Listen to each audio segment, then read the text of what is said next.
Hey everyone, welcome back to Guest List, the show where I, Liz Crandall, a woman who is on no one's guest list, am sitting here, in fact, guest list, as I talk to you about things that piss me off on the internet this week. Normally I tell you to sit back, relax, grab your Diet Dr. Pepper, but I am broke and out of Diet Dr. Pepper, so I'm enjoying some wine tonight.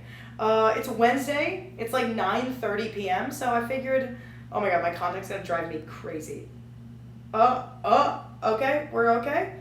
I will do this with one contact in. Do not doubt me. I will do that. Anyways, okay, yeah, so I'm going to take the contact out. Screw it. Oh, and I did that on camera. Hell yes. Okay. Oh my god, that feels so much better. Normally I tell you to sit back, relax, have your Diet Dr. Pepper. Not going to say that tonight. Instead, enjoy a nice glass of wine. Let's enjoy a little wine Friday, because that's when this will come out. I was trying to make a cool sounding sip, but that sounded so dumb. Anyways, sit back, relax, and let me rant to you about things that pissed me off this week on the internet.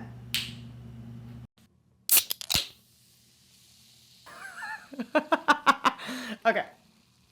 Alright, top of the hour updates. Number one, it's been a little bit since I released my latest episode. I've been having guests on. I filmed one 2 weeks ago with another one of my friends on, but unfortunately we were playing Mario Kart the entire time and it was just genuinely unusable because we don't finish a single thought that comes out of our mouths. So we did have to scrap that. We did have to scrap that, unfortunately.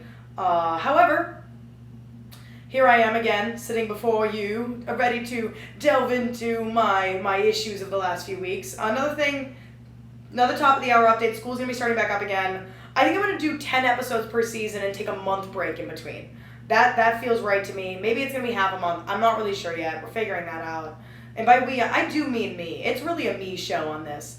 And then you might notice there is no guest here. I know that the theme of this show is guest lists, which is like me not having a guest. However, there is only so much I'm allowed to sit and talk to myself before I genuinely have to be checked in somewhere. So occasionally bringing a guest on does help me kind of alleviate, the need to perform for an hour, because it's so hard, being as famous as I am with all 10 of my weekly viewers. But no, seriously, it's occasionally nice to do it by myself, but I do like having friends on. It's fun. It's fun to talk to them about obscure internet drama I care too much about. It's just enjoyable. So anyways, sit back, relax, let's get into it. Our first topic today, I'm going to kick my legs out. We're going to get comfy today. My first topic, Oh wait, actually before I get into this, I also want to say, my voice is half gone. I went to a Super Smash convention this weekend, because in case you didn't know, I'm a Melee player now. I play Super Smash Melee because I'm cool as hell like that. But anyway, so I was at a convention this weekend, and we went to karaoke one of the nights, and my voice is just fried. So I know it sounds like I smoke 3 packs a day. I don't, but just, hang in there with me. I'm not happy that I sound like this either. Anyways, so our first topic,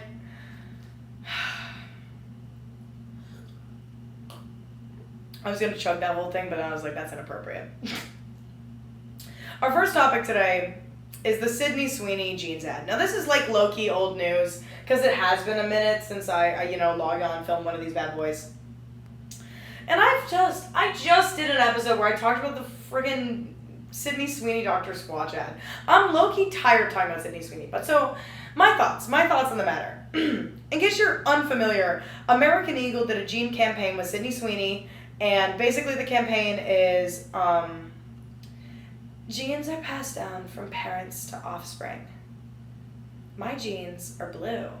I forget the exact wording. I hope that was a good impression, but I forget the exact wording. But yeah, so Sydney does this campaign, and it's inspired by a Brooke Shields Calvin Klein jeans campaign that was done when Brooke Shields was 14, which is a whole separate wheelhouse of problems, if you ask me. But my main issues. Number one, the rhetoric around this ad to me is deeply humorous, because on the right, most of the conversation is that liberals are jealous because they're not blonde, blue-eyed with huge cannons. That's the take. That's the level of just craziness that we've come to. And now I'm not going to be one of the people who's going to look at you and say to you that this ad is eugenics. Because I feel like we're almost in do I think we're getting to that point? Do I think that this is a sign to the cultural shift of like, I think it's dangerous to praise very European white traits as the beauty standard because of the effects it has on people of color and, people of various different identities and things like that. And I think it's a slippery slope to go down to be proclaiming that one has quote-unquote great genes when the jeans in question are not Calvin Klein jeans or American Eagle jeans, but in fact, they are referencing, the genes are passed down from parents to offspring. They determine traits like hair color, eye color, and even personality. My genes are blue. Sydney Sweeney has great genes. Like, I don't know.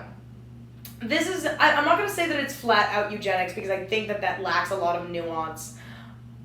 But I think it's kind of fucked up. Yeah. I think it's a big cultural shift. I mean, we've been talking about the United States is having a major shift towards conservatism, and you can see it because Princess Polly is selling modest clothing, and, that's a very big indicator that we've just been fallen into conservative traditional ideals. And all of these things are true. I'm mocking it because it sounds stupid to refer to Princess Polly in your argument, but it's true. I think the main thing that we should be picking up on as an issue is the fact that brands are comfortable getting into controversy. That's not good.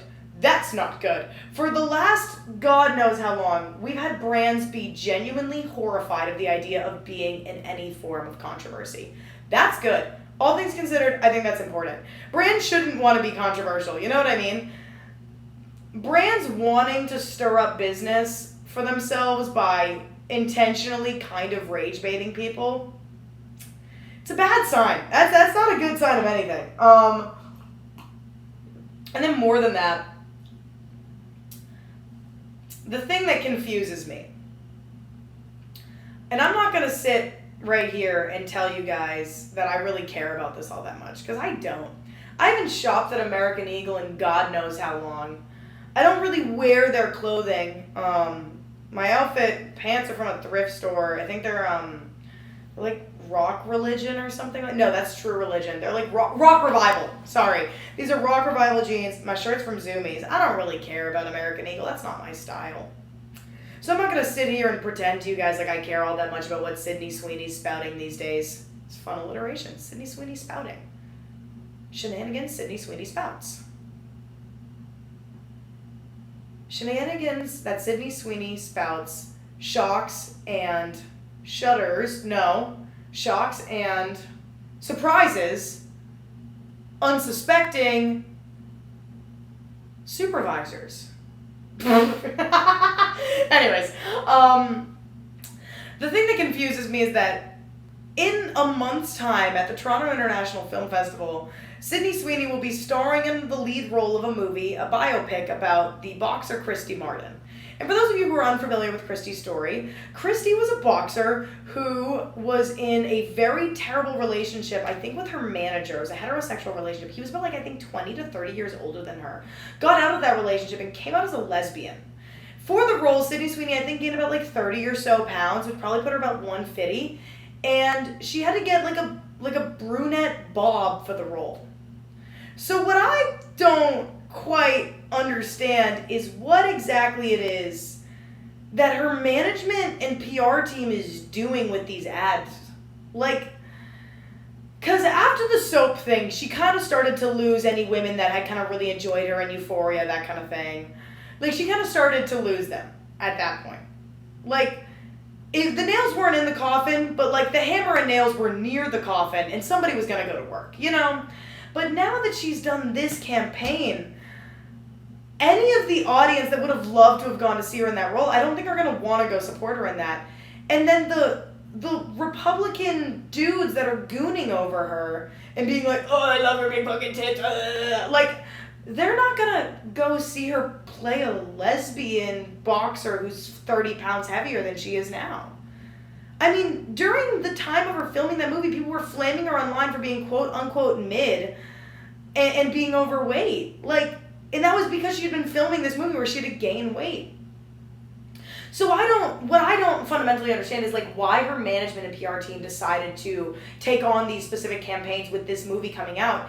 And I don't know if it's because maybe Sydney's not happy with the movie, but I figured this was going to be like her Oscar campaign moment. I think that, you know, her like, I thought that's what we were going to see from this film is like kind of the Sydney Sweeney, I'm a serious actress and I want to be taken seriously in the field and all this stuff. That's what I figured we'd be getting out of this, but instead we got, you know, I'm going to do these kind of crappy company ad campaigns. I mean, if we're also being for real, I personally think that Sydney Sweeney acting and prestige-wise is above a Dr. Squatch and an American Eagle.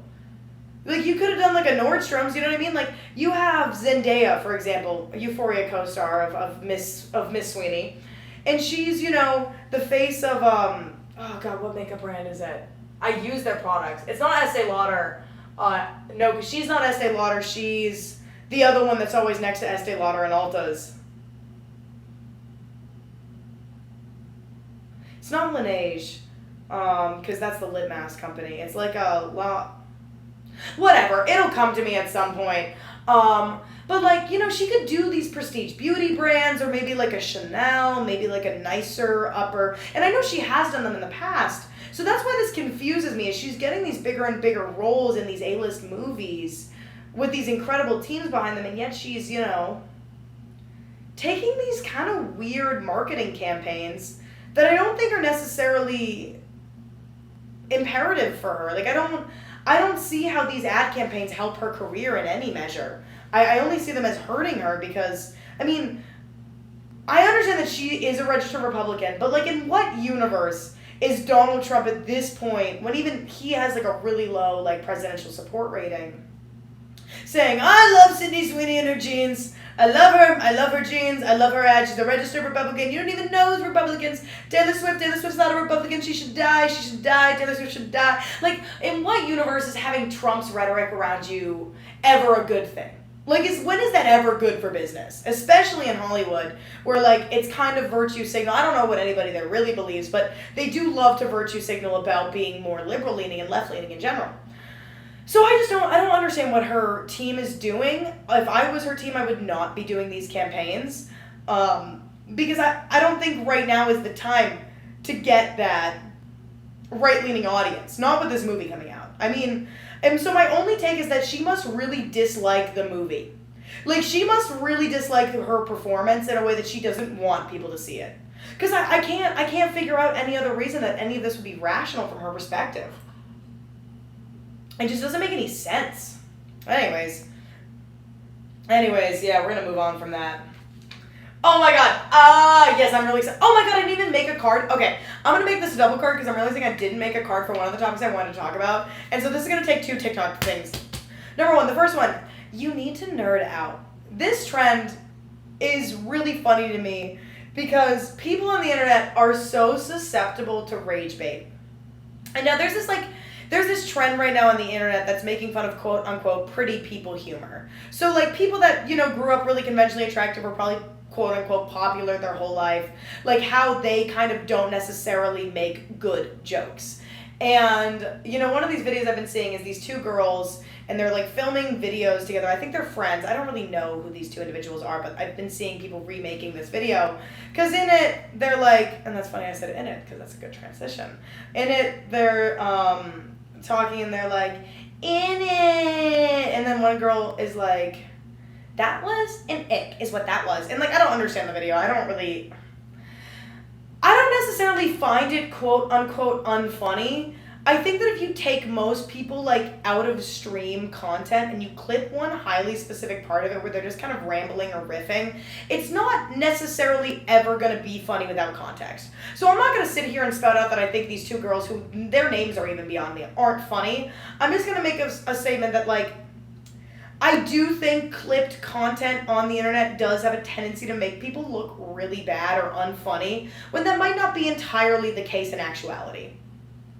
And I think that we've seen this a lot, especially with the rise of social media, is that like people that kind of grew up with no popularity and things like that. They develop a big sense of frustration around it, I think. And that's completely valid because it is hard at a young age to feel like you're abandoned and you don't quite understand why, besides the fact that maybe it is that you just don't look a certain way, or maybe your personality just never comes out the way you want it to, or maybe you're a little bit socially anxious. I understand building up a sense of resentment towards people that it just seemed easy to. Because that is kind of like, when you look at like, and I'm going to date myself here a bit, but like when I was in high school, it was Charlie D'Amelio and the Hype House and Addison Rae, who, you know, they've all gone on to have fascinatingly interesting careers. But, you know, I'm also like, I want a sidebar here. I think it's so lovely that like Charlie D'Amelio has gone on to do successful shows on Broadway and has gotten to pursue her love of dance. I think that is phenomenal. Because if I had to watch that girl TikTok dance for 15 more years of my life before I inevitably kicked the bucket at a very young age, I think I'd lose my mind. So it is nice to see, and like with Addison Rae, I don't think she's a good person. I think there was a racism thing with her. I never know. Every single white person who's famous, it seems that their tweets come out. How many white people use Twitter like that? I never used Twitter until recently, you know? And I'm thankful for that, because what are you going to dig up on me, you know? Like, because there's nothing to dig up. It does surprise me how chill everyone is about white people having a racist past. Like, what? What? And, like, don't get me wrong, I've said an in poor taste joke or two in my lifetime. I'm not going to act all innocent here or, you know, holier than thou. But all things considered, there's a line. Like, I remember when the Brooke Schofield stuff came out. Oh, I wanted to talk about that too. Oh, there's so many good topics that I'm not going to get to. Anyways, when the Brooke Schofield stuff came out, I was like, what? And also, like, how do you as an adult not have the know-how to think to go through and cleanse your social media? Like, ever since the invention of the internet, I feel like we've been hearing all of this digital footprint. And like, how are you this dumb that you don't even delete anything? You just leave it up there for somebody to find. It's like you're waiting for somebody to go and like care about you enough to cancel you.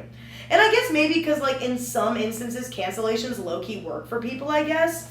But like, no, you know, like it just, I don't get it. I also want to add, it is so absurdly hot in here, and I've been doing this for 15 minutes and I'm already like dying.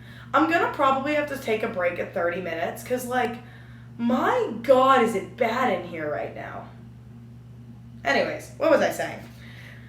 This was all a complete sidebar thought from the point I was actually trying to get to. The internet in the modern day is laid densely with the underbrush that is rage bait. Most videos you see have something that's either engagement or rage bait in them. And people fall for it in ways that make me genuinely want to curl up in a ball and die. The amount of videos I see with intentional typos, weird things happening, and then all the comments are like pointing out the very obviously intentional weird thing. And I just have to sit here and be like, dude, you're being farmed for content, like for money. How do you not? So the point of this card, the card I pulled here, it's the you need to nerd out trend. And basically a bunch of like fake accounts started making, you know, these videos with photos of very conventionally attractive young people, generally white women. And then like the things on screen that they were quote unquote nerding out to would be like Chipotle, Target, and like things like that. You know what I mean? Starbucks, Chick-fil-A, Crumble, like consumer products like Labubu's. Just consumer heavy consumerism kind of things like that. And all of the content, like all of the comments on this video are like, this is why, like, oh my God, like, you're not even like a nerd at all. Like, what do you mean you're nerding out over like consumer products? Like, this is so dumb. Like, you don't even understand the point of the trend. And like, this is like actually unbelievable. And like, what are you? And then you go to the person's profile and all of it's just like random photos of other people that they're making rage bait content of. And it's like, my God, you people are idiots. And that's the worst part is somebody comments things like this and they think it's like a gotcha moment. You know what I mean? They really do, like, they locked in, did that, and was like, I told it to them. Like, you know what I mean? Like, oh, they got it. Like, oh, I did that. And it's... I genuinely needed a moment of silence because this makes me so frustrated. Just, you are being farmed for content, likes, and engagement. You are. And you're just cool about it? No! Stop interacting with that stuff. Just stop. It's so obviously rage bait to the point that, like, people genuinely get me frustrated. And then, because of the rage bait part of the trend, people are earnestly, actively participating in the trend. It's like, you need to nerd out. And it's like Marvel. And, like, a few bands, maybe, and things like that. And all the comments are like, you're not even, like, a real fan. Like, name me 5 characters. And it's like, oh, my God, here we go again with the gatekeeping stuff. And now, I like being a nerd. However, the connotations of these things have gotten a little shaky in the last couple of years because, realistically, the sound should be you really need to geek out. Nerds care about school. Geeks care about weird intellectualism hobby things like, you know, reading and comic books and arcade games and things like that. Come on. There is a line. There are geeks and nerds. And they are not the same thing and they are not interchangeable. And as all of us geeks in the world are getting very frustrated by the nerd title, because that is not me. I'm bad at math, notably. Why am I doing the Trump voice? I do that a lot sometimes where it's like not necessarily me like doing the sound of his voice, but the cadence. Because there is a very specific Trump cadence, I think, that is the key to doing a good Trump impression. And I fall into the cadence sometimes because it's very bouncy and it's very fun and it's very lively. And I do enjoy a fun little silly cadence here and there, if you know what I mean. You don't know what I mean. I don't even know what I mean. Yeah, but so I think that we're too susceptible to rage bait. I missed the side of my mouth on that because I was trying to look cool when I sipped it, but I definitely just looked like an idiot. God dang it. My God, I'm taking a long time here. It is so hot. It is so hot. I really don't like the summer sun. And I also have, for those of you who are familiar with my game, I'm the playground manager, right? So there's a venue at Syracuse's campus called the Playground. It's a stand-up comedy venue. And we recently had to move locations, and part of the things that we had to move was our very, very bright spotlight, which is on me right now. And the reason you may notice I've been closing my eyes for long periods of time and stuff is because it's genuinely brighter and hotter than the sun. This thing is so absurd, it is sickening. And also, I think I might have strep throat, guys. This is real. I'm not even joking with you.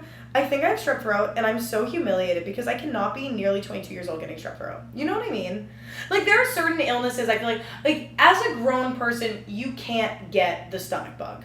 You can't. You can't get the stomach bug. That is an unacceptable thing for you to get as a grown person. You can't get strep throat. You can't get the stomach bug. The flu is, like, low-key, like, not cool, but, like, I'll let it slide. But there are, like, certain illnesses that it's like you are a toddler if you get... Like, what do you mean you have strep throat? What do you mean you have strep throat? Grow up! Anyways. I might genuinely take a pause and finish this tomorrow night. Because it is too hot for me to function, guys. Like, I'm going to pick this up tomorrow, and it'll be fine. But I'm about to, like, throw up because of how hot it is in here. All right. Hey, everybody. Welcome back. This is now not attempt 2. I'm just going to cut halfway through. My outfit's changed. My look's changed. I'm chilling now. Did I have strep throat? No. Did I have something? Yes. Is my head in frame? We're going to lay down. I feel like today's a lay down pod kind of day. Pay me like one of your French girls. Anyways, okay. As you can tell, something's wrong with my voice, like more so now. I do think I'm sick. I need to film my podcast. It needs to come out tomorrow, so I need to film my podcast. Anyways, I don't remember what talking point I was leaving up on, so we're gonna go into the next topic. I'm gonna talk for about 30 minutes. I don't really know how long this is gonna take. We're gonna continue on. All right. This past month was really good for new music. And by really good, I mean not that good. Last summer, I want to talk about music for a second. So I'm a big music person. I enjoy music. I'm not going to sit here and be like, I'm not going to say like I'm an Anthony Fantana level like music critic person, like that's not. I like listening to music. I enjoy the art of listening to a good song, good album. I love a good album. So that being said, Tyler the Creator had a surprise drop, I think about 2 weeks ago. And no, that's a lie, 3 weeks ago. And then Tyler Childers dropped in late July. So here are my thoughts. Number one, Tyler the Creator album is really fun. I love a surprise drop, especially from like a huge name artist. Doing one while you're actively on tour is crazy, especially for an album as grand as Chromacopia was. Like that to me is genuinely bonkers. Can you imagine the experience of being a touring artist? Going and like Tyler the Creator shows are notably like big shows. He's a showman.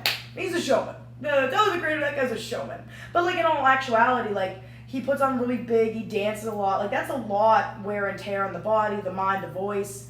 And then to be recording a dance album, which is what Don't Tap a Glass is. It's a dance, it's fun. Obviously, like that was the statement Tyler the Creator put out about it, is that it is a dance album. That was really, really fun. I thought it was great. The first time I listened to it, however, it was 6 a.m. I was getting up to go to work, to my job. I'm gonna bleep that out. But I was getting up to go to work for my job, and it was 6 a.m. I was hopping in the shower, and I was like, oh, like I know the Tyler dropped, I'll listen to it because it was a 6 a.m. drop, so I woke up, set an alarm for it, and took a shower. Hated it in the morning. Don't listen to dance albums when you have to get ready for work. You're gonna want to die. It's not the vibe. Same thing happened with Tyler Childers' album. Tyler Childers' album dropped, and I listened to it, same thing, in the morning, getting ready for work. Absolutely, and I listened to it the first time through before work, and I was mad because I really didn't like the production on Tyler Childers' album the first time I listened to it.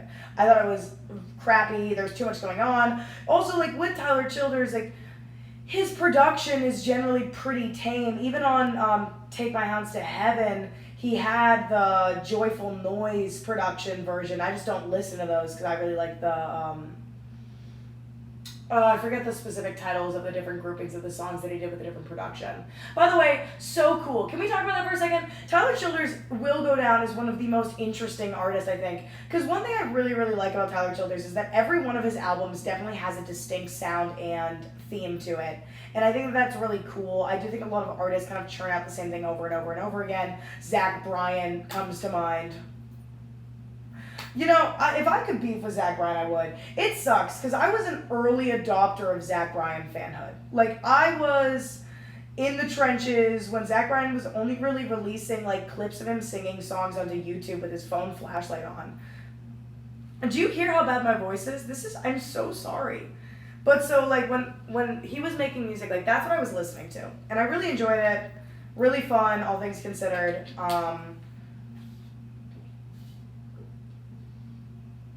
But I think after American Heartbreak, every single Zach Bryan album I've listened to has kind of sounded exactly the same to me. And that's kind of why I think country music in general has really recently started to frustrate me. I do like to listen to every genre. I don't like to be closed-minded. I kind of grew up with country music, so I've always been a fan of it. But I do find most of the mainstream bigger artists, your Morgan Wallens, your Luke Combs, whatever, what have you, they release the same sounding music over and over and over and over again. I mean, Morgan Wallen is such a... I hate Morgan Wallen, but him... And when I'm talking about people that I hate in the music and industry world, I don't know Morgan Wallen personally. Sorry, I had to pop my eardrums. I don't know Morgan Wallen personally. I don't. I hate his musical output. I really do. And I hate a lot of his past actions. We don't have to get into all that right this second. But, like, I got really frustrated with his recent album because it was 2 hours long. Having a 2-hour-long album is, like, such a... It's such a curse that comes from the streaming world, I think, all things considered. And so for me, like, I was so frustrated when that album came out because what do you, Morgan Wallen, really have to say that's so important that you need 2 hours of my time to say it? And it wasn't anything important, in fact, at all. The whole album, I think, was kind of dog crap. But anyways, so Zach Bryan frustrates me a lot because I think Zach Bryan is somebody who does write really interesting lyrics. I'm not going to say he's, a lyrical genius. I don't even think he comes close to Tyler Childers. But just in general, like, I do think that Zach Bryan is somebody who like writes the occasional really interesting verse, writes a good chorus. And then, like, since his self-titled album, Zach Bryan, I've been just bored, generally, by his musical output. There's just nothing that he does that wows me anymore. American Heartbreak was awesome. I thought some of it was really cool. I really loved the interesting choices on production on If She Wants a Cowboy. Like, 68 Fastback is, I think, a really strong song lyrically. That's very interesting. It's a good use of metaphor. I like his poetry work on that album. But now everything that he releases, it's like the same chorus structure, it's the same song structure. He doesn't try out anything production-wise. So it's like, do I want to hear something in the orange for the 400th time, or do I want to explore different artists? And I'm getting to that point. So recently I've been really into Tyler Childers, and I've been really into Sierra Farrell. Because they do interesting things, both vocally, production, and with their bands. And I remember, so I saw Tyler Childers live 2 summers ago now in Portland, Maine, and one of my favorite things is for a lot of the concert, his band's playing straight through and doing really fun big band musical interludes in between his songs. And I loved that. I loved that so much. I thought that was so exquisite to watch. It was just very fun. I had a bit too many hard kombuchas that night, so I'm a little bit foggy on the specifics. But like, sincerely, like, really interesting musically. I've seen Zach Bryan twice now. Both times it was like, here we go again. I, however, saw Trampled by Turtles open for Zach Bryan the second time I saw him, and that was phenomenal. The first time I saw Zach Bryan was actually from the cover of Burn, Burn, Burn. If you look at the cover that was shot at the Guilford, Bank of New Hampshire Pavilion in Guilford, New Hampshire, it's actually from that the cover art for that EP is on, which is fun. But like, I saw him open there for ZZ Top and Willie Nelson. And that was a phenomenal show. I thought that was really great. Especially, he was the daytime slot. He was the opener, so it was just kind of fascinating to see. The show had gotten rescheduled from COVID, which is why, because before COVID, he was a much smaller artist, and by the end of COVID, when they had set the rescheduled date to, most of the people there were there to see Zach Bryan because he had kind of blown up at that point. And so that was really fun to see him, kind of that daytime slot at like a small music festival was fascinating to me. But yeah, just in general, like, I think a lot of country music bores me. So my first listen to Tyler Childers' Snipe Hunter, I really didn't like it. I thought the production was kind of all over the place. I didn't get it. I didn't sit down and get it. Later that day, I was driving to the Catskills, and it was beautiful. It was like sunset time, driving through all these like beautiful rolling hills, and I'm playing it again. And it started to click lyrically, and the sound started to click as well. This isn't his most lyrically deep album, I don't think, by any means, but it does take a few interesting points. I think the opening track, which his name is beyond me at this point in time, kind of delves into this back and forth between like Tyler Childers like coping with his financial success and the success of his music and the growth of his self financially, while also recognizing, you know, where he came from, his roots, and the fact that he kind of does despise people in the same position that he's in.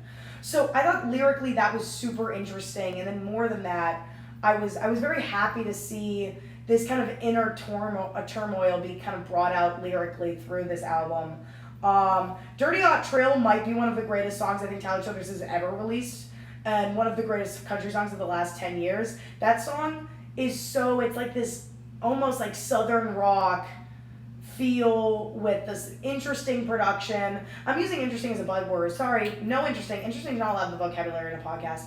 Very complicated production that has like a chorus within it, but then also does like this really interesting electric guitar sounds through some of like the bridges in between choruses. Just a really fascinating use of production, especially coming from Childers, who has, I mean, a lot of his stuff, a lot of my favorite works of his are kind of underproduced or even live versions of his music I'm really fond of. So yeah, it took a little bit of getting used to, but here we are. I think the album's phenomenal. I also think the Tyler the Creator album's phenomenal. July for me was the month of Tyler's, big Tyler month, huge month for Tyler's everywhere. And now for other big musical news. Today, and by the time you're listening to this, probably tomorrow, yesterday, 2 days ago, Taylor Swift goes on her boyfriend's podcast, New Heights, with Jason Kelce and Travis Kelce, and unveils her newest album. Preface, opening, I am not a Swiftie. I'm not a Swiftie. I'm not a Swiftie in a way that I don't like her music. I'm just not a Swiftie in a way that that's not the genre. I'm not big into pop. If I like pop, it's more bedroom pop than like bigger production pop. So I was never really a big Swiftie growing up, besides some of her older like country leaning stuff. Whatever. Currently, I think that I respect Taylor Swift a lot. I think her buying back all of her music was phenomenal. I've never heard Taylor Swift candidly speak. I don't think for longer than maybe a 10-minute interview. I don't think I've heard that. I don't think I've had the opportunity to hear that.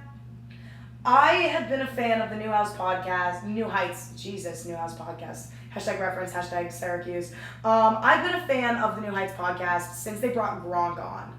I think it was the first episode I watched in full from them. I'm a big football fan. I grew up in like 30, 45 minutes outside of Boston. When you grow up outside of Boston and you're 21 years old actively, you didn't have a choice but to be a Patriots fan. So I kind of grew up understanding and loving football. So I've been watching the New Heights podcast for a little bit, and then obviously when Travis Kelce started dating Taylor Swift, it was like news. If you're one of these dumb people that still thinks for any reason this would be a quote-unquote PR relationship, number one, you're an idiot because you don't understand what PR relationships look like. PR relationships make sense for influencers. Taylor Swift doesn't need a PR relationship. Notably, actually, being in relationships has consistently been something that hurts her brand. So the people that have been like, they're doing it for PR. Also, what in the world does Travis Kelce need PR for? The only thing Travis Kelce needs to do to make money is to be good at football. He doesn't need to do PR stuff. He's one of the best tight ends of a generation.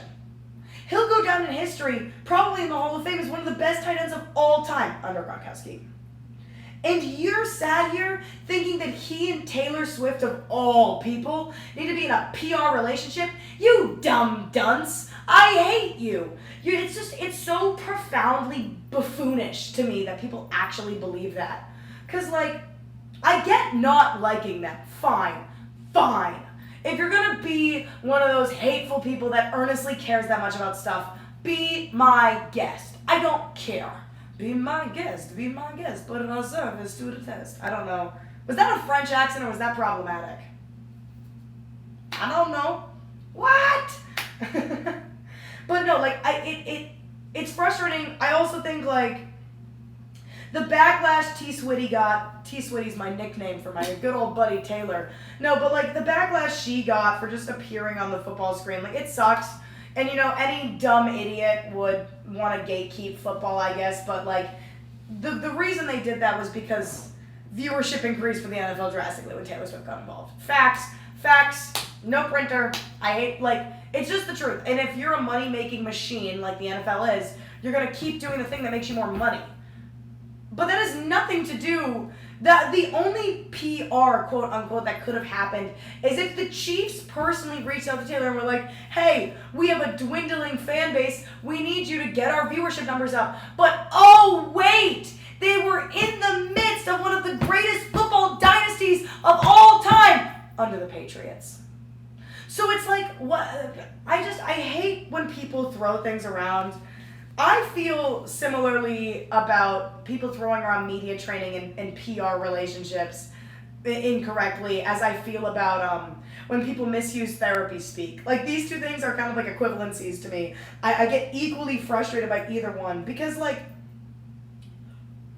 people who don't understand the role of a PR team or a management team or what media training would look like for an individual, they just use these things because they think they make sense. Two famous people dating is not always a PR relationship. If two famous people start dating and they're co-stars in a movie where the romance is an essential part of the plot, that red flags might be a PR relationship because it would be PR for the movie they're doing. But two people from vastly different kind of worlds aren't necessarily going to do a PR relationship because it wouldn't make the most sense. It really, it's just dumb to me that people, kind of genuinely think that, rich and famous people are being forced into relationships against their will. PR teams are not pimps. Point blank period. PR teams are not pimps. They're not going to force an unwilling... Number one, to think that Taylor Swift has a PR team that could force her to date somebody she didn't want to date is also just delusional. It's Taylor Swift. You have to understand that she's like one of the most powerful people on the planet, actively. She's not being forced by a PR team to date a tight end. And also, so dumb, because any PR team would have forced her to date a quarterback. Let's be so realistic here. Oh my God, you people drive me crazy. But no, like, in earnest, I think they're really cute. I liked getting to listen to Taylor Swift talk for 2 hours today. I listened to the whole thing. I really enjoyed it. I think she's a really one-of-a-kind talent. I'm gonna have to sneeze.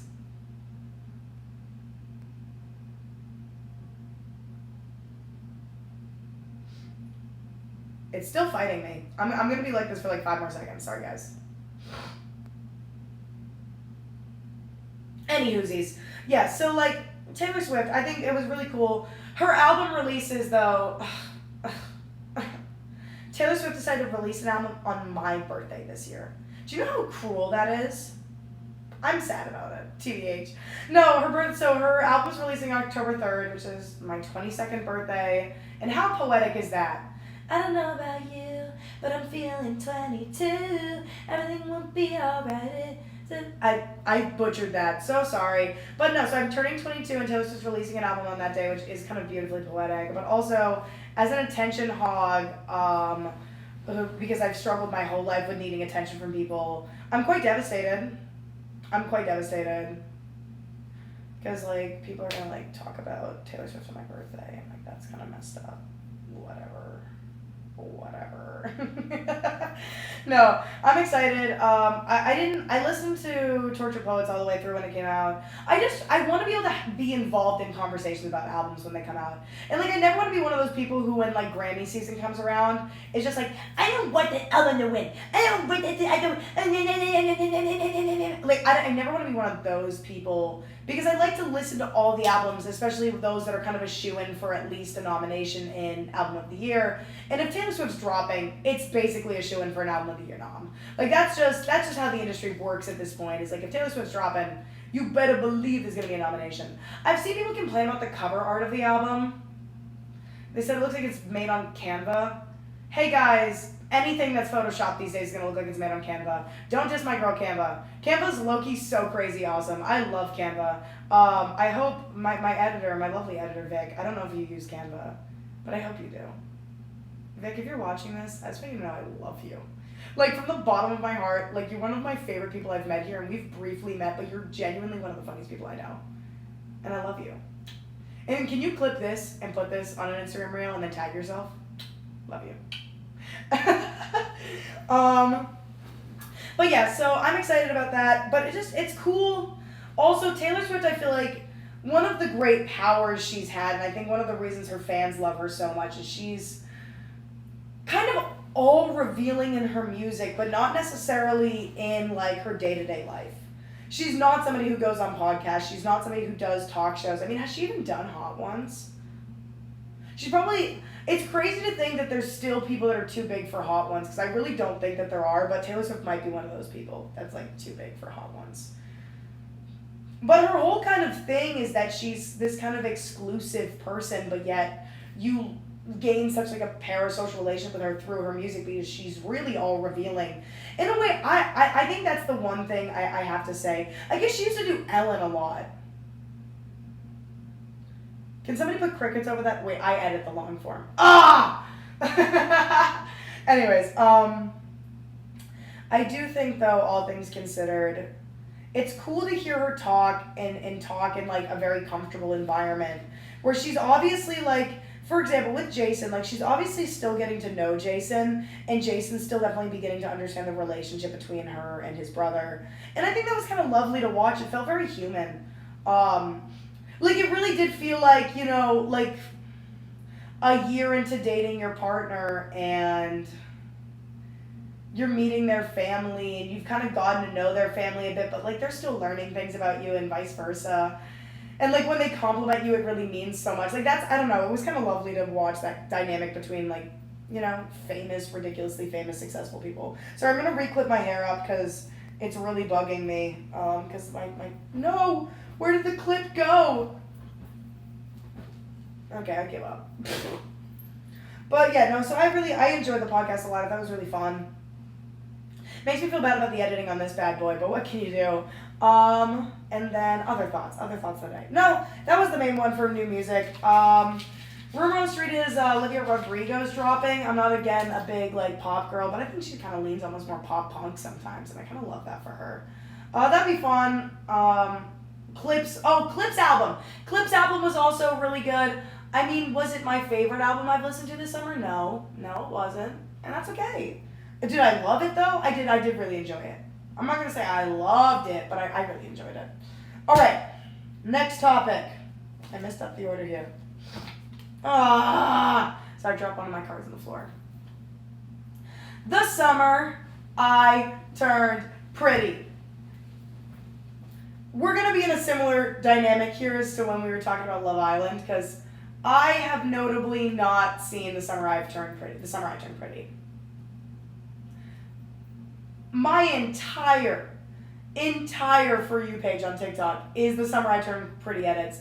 And all I have to say is, if you're Team Jeremiah, you are so dense that genuinely, I can't speak to you. From everything that I've seen, obviously the wrong choice. And so, okay, and nobody's here to correct me. Normally I have, when I normally talk about stuff that I haven't seen, I bring a spokesperson on with me to, cover what I'm missing. From what I understand, Conrad and Belly dated first.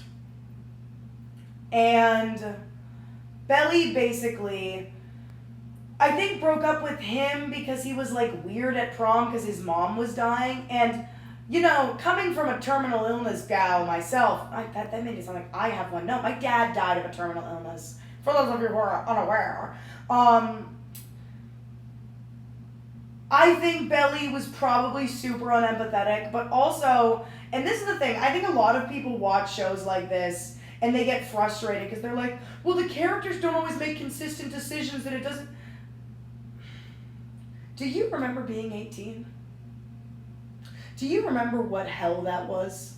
Do you remember nothing ever making sense and being confused as to why you were doing anything always? I certainly do. So I'm of the belief that I'm okay when characters who are from the ages of 16 through 20 make weird, bad decisions. Because that is that entire 5 years of your life. 16 to 21, you will make nothing but probably poorly informed decisions. And that's the fun of it. So God forbid a girl has a love triangle with two brothers with a dead mom. God forbid it. Oh, she hasn't committed a crime. You know who did commit a crime, though? That bitch Jeremiah. Okay, low-key, trauma dump time. I'm kidding, not really. I got cheated on earlier this year. The scene between Belly and Jeremiah, I saw it the day after the episode aired. It was clipped on my TikTok. I saw it. I had to take a second and move myself away from the room because it was triggering. It was earnestly watching a character. I haven't really, I guess, I've been, my brother's girlfriend was talking to me and she was genuinely one of the best things I can recommend, because this is when my friends have gone through this and stuff, is remove yourself, do not watch any content that has cheating in it, because you're gonna go crazy. You're gonna go crazy. It's gonna genuinely trigger you in a way that I don't know if you're I don't think you'll be ready for it for a long time. And so I've done a really good job. All of my favorite movies I haven't watched that have cheating in them. Haven't Returned to Crazy Stupid Love, which is crazy for me because I love that movie. I just used all of those words 4 times in that sentence. But so I've been steering clear of cheating content because it does occasionally actually it's weird. I'd never been cheated on before, and it's a very new emotion. It's a very heated and aggressive emotion that I didn't really experience before in my life, before it happened to me. So when I saw that clip of that scene where, Belly overhears the girl talking about hooking up with Jeremiah in...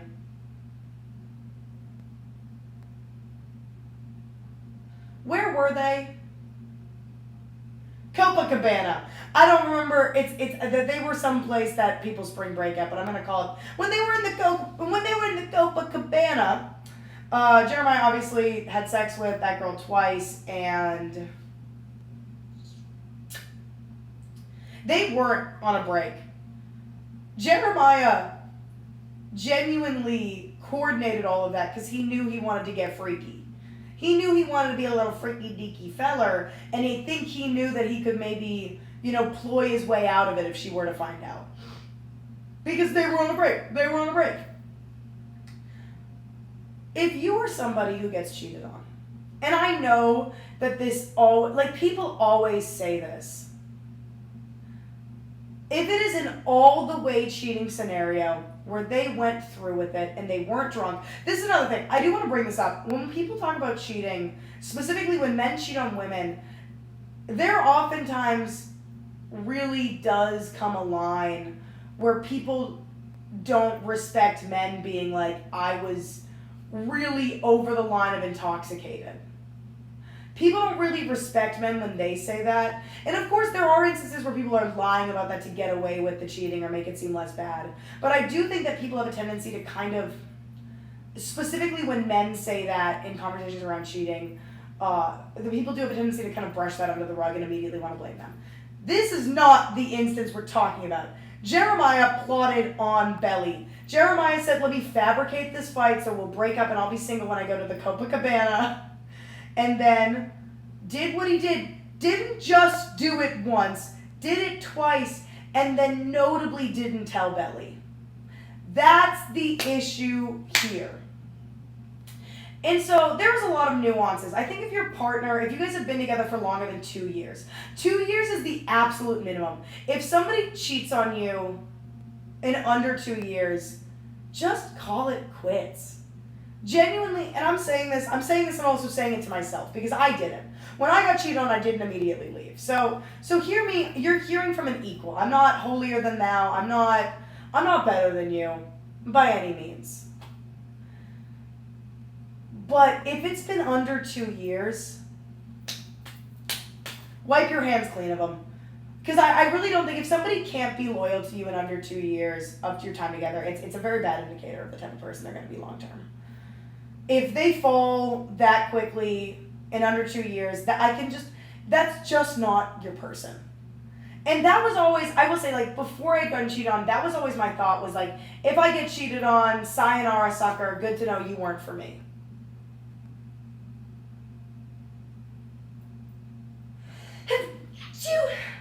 I sneezed, finally. By the way, that has been in my brain now since I brought it up to you guys at first. But no, if so, thoughts and prayers. My thought process was always, I just leave, they're not my person, whatever. And then it happened to me. And there is a lot of emotional complications that come with being cheated on. There's a lot. And there's a lot of nuances to it. And there's a lot of feelings and frustrations and things that, you're not always capable of articulating, I think, at a given moment.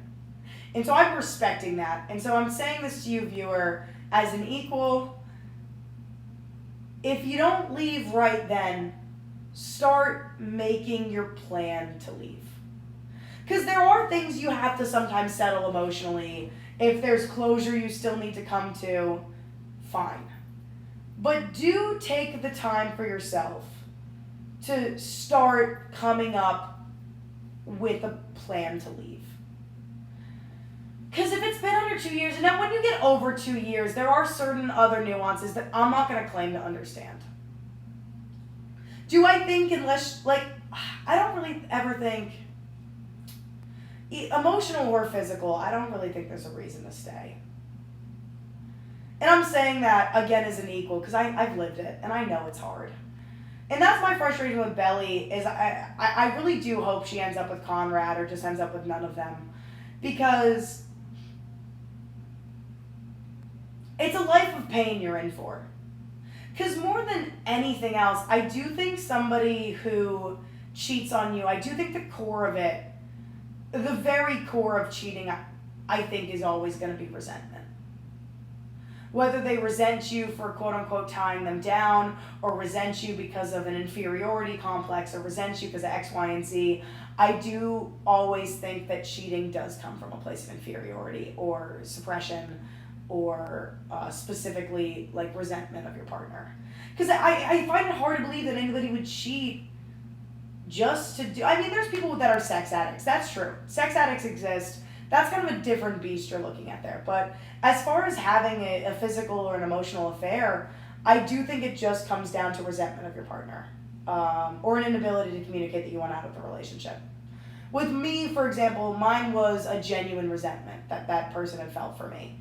And they had really come to hate me over the time we were together, and I didn't realize it because I was busy, doing an internship with Saturday Night Live and having my dad die. But, like, I think in the case with Jeremiah, I do think he resents Belly because the only other person she's been with was the person that makes him feel the most inferior. And that's kind of the tough part, is coming towards the end of this season and coming towards whatever will be the emotional outcome, is if Belly does choose to be with Conrad, she kind of does permanently destroy, I think, the relationship between those two brothers. Because I don't think Jeremiah, unless it has to happen one specific way, I think. And I haven't read the book, so I know that there's like a specific way things go down in the books. Whatever. I'm just spitballing here. The way I think would make me... Because, I'm still a person who's going to see these... I'm seeing these characters as people right now. They're not people, but we're talking about them as their people. I think for me with the Jeremiah stuff, if Conrad were to find out that Jeremiah... find out what he did. Find out that he cheated, basically. I think them having a conversation and Conrad telling him that he owes her calling off the wedding. I think that would be a pretty good way to go about this. Because rather than, Belly cheating on Jeremiah with Conrad, forcing Jeremiah into the position where he has to really confront his crime of what he did and confront the fact that Conrad genuinely was always the better person for Belly because of how much he considers her emotions. Because that's the big difference, I think, between Jeremiah and Conrad, is that Jeremiah doesn't consider Belly's emotion as much as his own, whereas Conrad, I think, does specifically hone in on what Belly's feeling and understand that a lot more. And I think that that's kind of why I've leaned Team Conrad with what I've seen, is just the raw beauty of how much he pays attention to her, where I don't think Jeremiah does, because I think Jeremiah hates paying attention to people that he thinks are better than himself. And I do think fundamentally he sees Belly as better than himself. And I also think part of the reason he really, quote-unquote, loves Belly is more so that he loves that that's his win against Conrad, because of this deep feelings of inferiority he has because of, Conrad's success and his feelings that he's not as successful. So, those are my thoughts today. Sorry I'm kind of sick. Sorry this wasn't the most cohesive episode, but follow me on socials. Follow the podcast on socials. Follow me on socials. Follow the podcast on socials at GuestList Pod, wherever you want to go for social media. Follow PBJ. Thank you, PBJ, again, for all your wonderful work. I love you guys. And yeah, catch you in the next one. Love y'all.